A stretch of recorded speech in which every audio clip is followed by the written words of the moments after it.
November 13th dawns cold and frosty. Jared Mills is back on the new farm, hoping to call in one of the several great bucks he has on trail camera.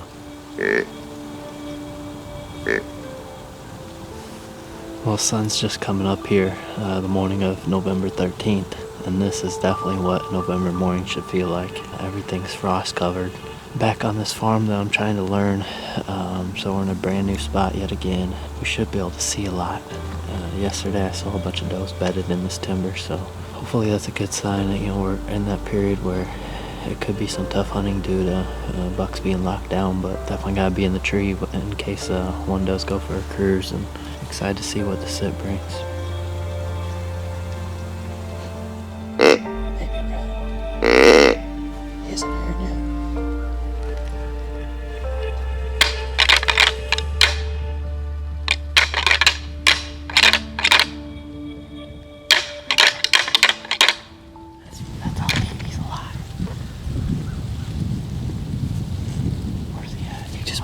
CRP. I can't see him. It's too tall. Yeah. He comes. He going. He's coming. He's coming. Yeah, he's coming right in.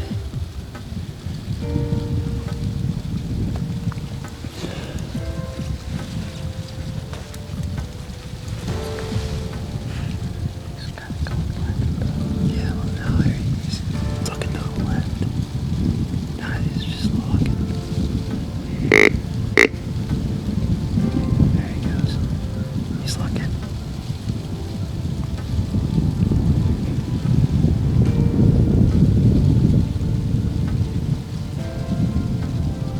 There he goes.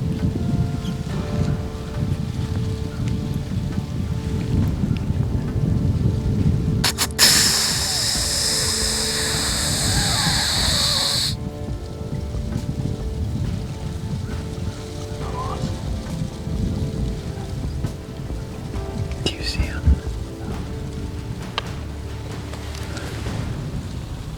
Well, it's 8 o'clock here, and it's been a fun morning so far. We saw a bobcat. It looked like it was stalking a raccoon. It's kind of cool, but we unfortunately couldn't get footage. But we've also seen 2 shooter bucks. One was a deer I called Rocky, and I'm about 90% sure it was Rocky, going across the CRP field. It was a real quick glimpse. Not able to get footage of him either, but the second buck was the deer I call Ali. So really good to see him out and about. He was just cruising. He looked like he was on a dose trail. He was really trying to pick it up in the CRP. Wasn't interested in the calling at all, so just seems to be perfect conditions. It's really, really cold, but as long as the movement keeps up like this, we can endure it.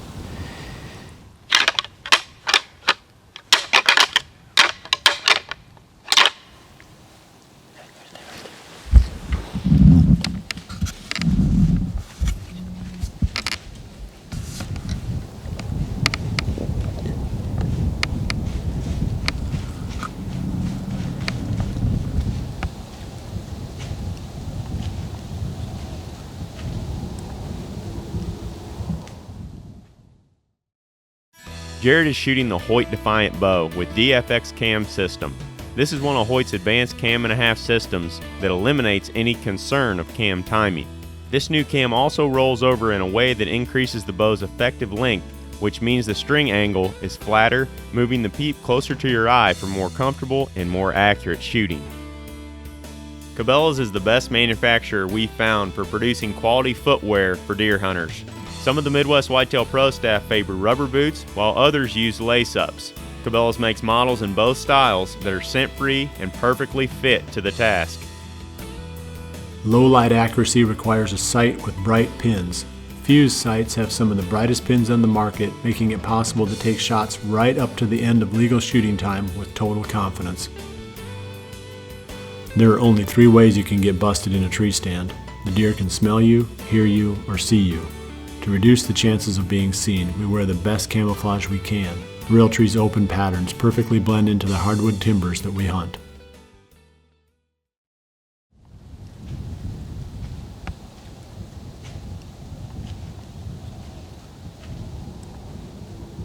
Jared is in the middle of the action. while 75 miles to the southwest, Scott Prucha also has bucks cruising by his stand.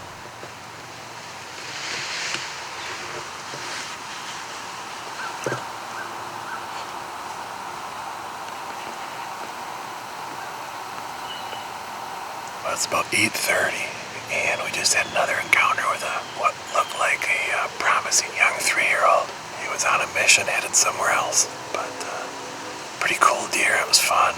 It's good to see some of these deer are still out cruising.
Yeah, got him.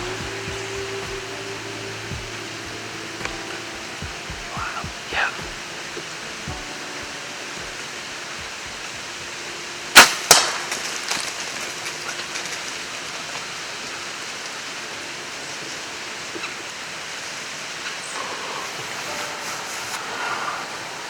I don't know what buck that was, but he was a big mature 8-point. Really cool. I mean, he was inside 30 yards. I don't know. I didn't like the sound of that hit. He had big, tall tines. I'm shaking now, man. I wasn't shaking when he was here, but his main beams came up and swooped up. He was cool. He was super cool. I hope I made a good hit on him. I don't know. I didn't like the way that sounded. It sounded funny when I hit him.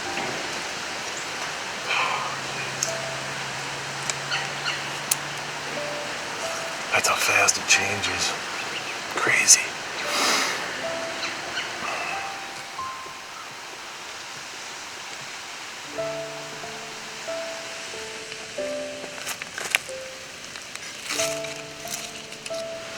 Well, here's the arrow. I'm just afraid that shot was too high. I mean, it passed through and there's blood all over it, but we saw where he cut in up here. We're gonna see if there's any blood and go back to the house or the office or something.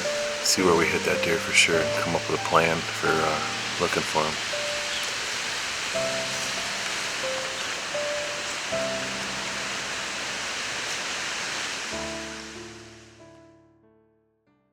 Scott is hunting a small area planted to frigid forage autumn quick plot. These small food plots can be good all day long during the rut if they are located back in the timber close to bedding areas. In such locations, you need a blend that holds up well to deer pressure and thrives with limited sunlight.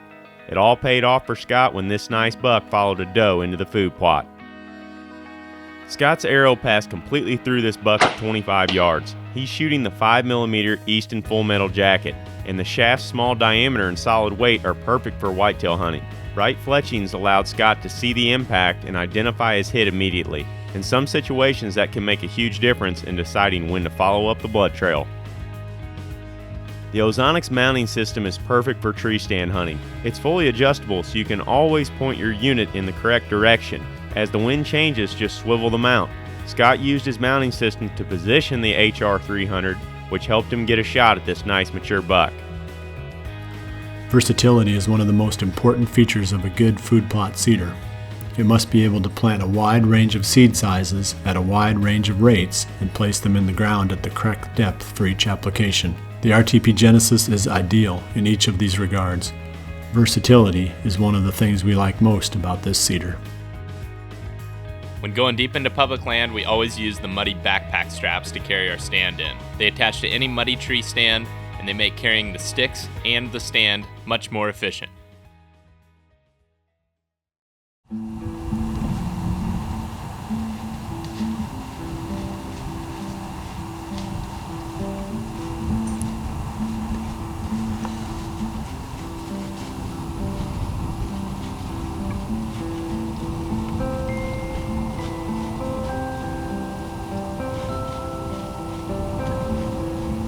As Jared's morning wraps up, Scott Prucha and friends take up the blood trail from the buck he shot 2 hours earlier.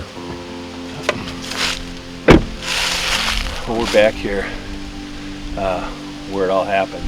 Looking at the footage back in the office, everybody thinks it's not going far, and I was thrilled to see how it looked because I was nervous. It just made that funny noise when it hit.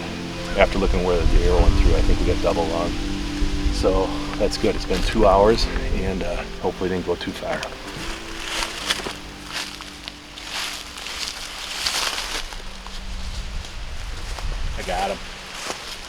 I got him. He's right there. I'm serious. He's right there. I can see his belly. Awesome. Heck yeah. That is awesome. See him? Yep. 40 yards from where I shot him. Yeah.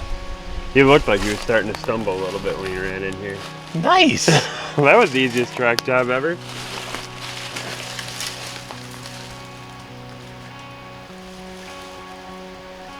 Well, we got him out to the field here, and literally where he cut into the woods, I don't think he went another 40 yards. So he made the mistake of going after that spike eating the autumn quick plot because I don't know why he would go pick a fight with a little buck like that when his doe just crossed the trail right underneath us. Because if he would have went that way, we wouldn't have got a shot at him. It would have been too difficult. It's coming straight at us and straight under the tree. So we lucked out.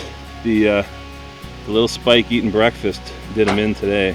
This is actually a deer. I'm gonna have to look back at pictures, but I saw him come in and I didn't really know what deer this was. I'll have to look at pictures and see if I do know him, but you know, I saw the rack and I saw he was a decent buck, and after that I just was concentrating on his body as he walked right in front of us, and I could tell he was a mature deer. You know, he's at least a 4-year-old, maybe a 5-year-old, and he put on a show, and it's been a tough season. I haven't had a lot of close encounters. There's a couple bucks I'm after that are certainly still on the farm. I get pictures of them all the time, but they just haven't cooperated, so couldn't be happier getting this guy on the ground.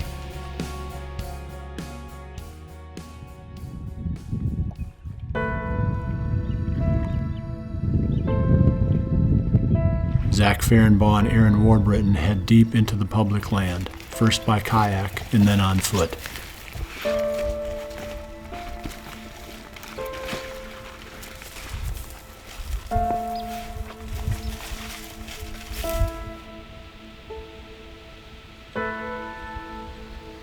It's November 13th, and Aaron and I are at the river unit today. We came back originally with kayaks, and we got to a point where we couldn't go any further.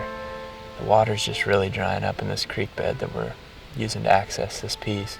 We had to come through a lot of stuff to get here, and now that we're here, our wind's swirling more than we'd like. But if any deer are cruising, we suspect them to work this transition line of the hardwoods and the willows that are down in the bottom along the creek. Like I said, we've got a pretty good funnel here with these two roads intersecting.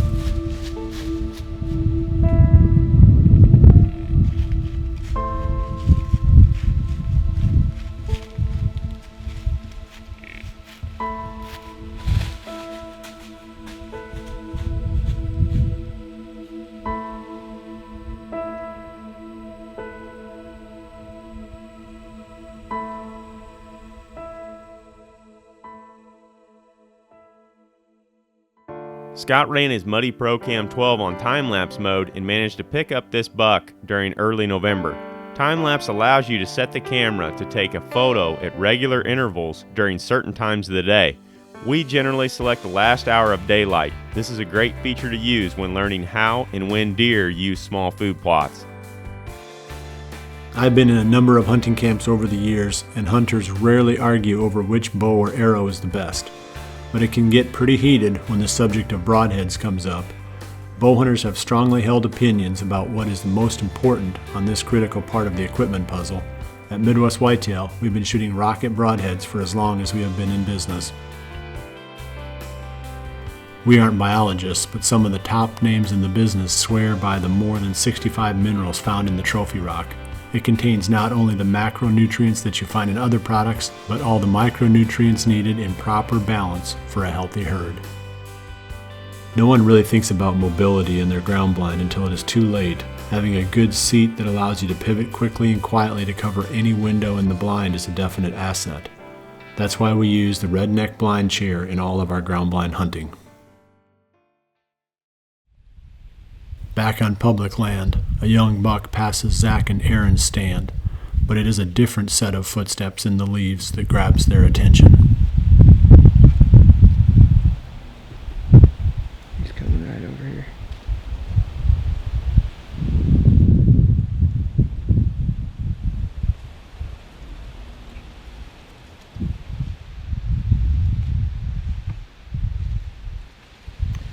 It's about 3 o'clock, and about 10 minutes ago we had a doe come in and bed down, and then 2 younger bucks pushed her down the hill, and they ran right underneath of us. Right about the time they got back up the hill and were going the other way, Aaron looked down and saw a guy walking down through the willows down there, and he ended up walking right up to our stand, and he told us that he had shot a buck yesterday and he wasn't going to give up looking for him, and we totally understand that. The only bad thing is he's looking, or he has to look, because I'm sure that's where the deer went, right where we're kind of expecting the deer to come from, and where those 3 deer we just saw came from. So he snuck up there pretty quiet. It's windy. I don't know. We'll probably stay here, is what I imagine. We don't have a lot of time to move, so figure we'll probably just sit it out, and it's public land. It's what happens sometimes. Yeah.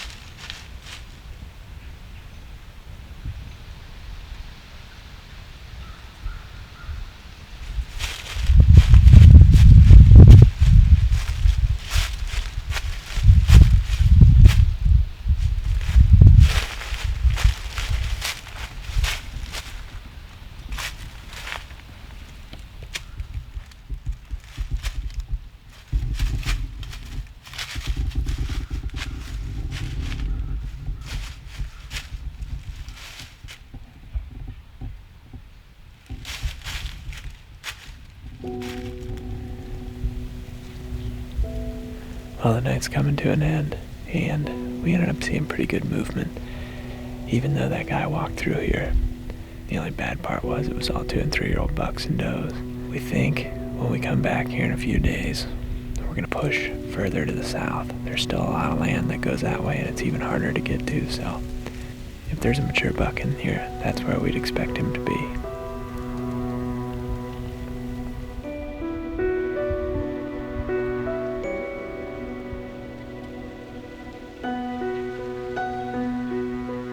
Zach and Aaron continue to press deeper into the largest tracts of state land.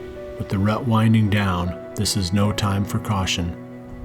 20 miles away, on a different piece of public land, Sean Ferendorf hunts one of the crew's best areas. Sean is roused from a mid-morning nap just in time to see a mature 10-pointer heading directly toward his stand. Drowsy, he misjudges the age of the buck and decides to pass, a decision that haunts him when the team reviews the footage later. In many states, the middle of the month signals the start of the firearm season, but in those states still open to bow hunting, there remains a pressing challenge. We have hit a lull that can last several days. It is the deep breath before the rut's final gasp. Patience is the key, not panic. There are still good days to come. and while hope remains, we will continue chasing November.